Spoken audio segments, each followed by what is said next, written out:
Hi! To change, enable or disable eye comfort shield on your Samsung Galaxy A14, as a first step we would need to open settings.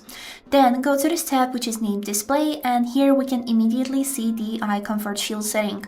We can easily enable it or disable it by clicking on this slider. And you can also see that here, if we will click on the name of this tab, we got here a few options of customization, which is schedule and also color temperature. So let's switch the schedule to always on so we can see the difference between without comfort shield and with. And you can see that the screen has become more yellowish to protect your eyes, because when your screen is in normal mode at late night, it can be a little bit hard on your eyes. So limiting the blue colors on the screen is making easier you to sleep. So as you can see here, we got the schedule where we can choose always on, sunset to sunrise, or we can set our custom schedule where we can choose start and ending time.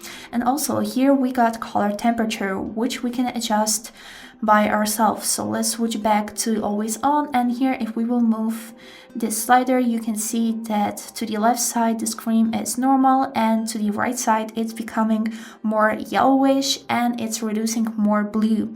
So the most optimal is the middle between these two. And this is it. I hope this video was helpful, and thank you for watching.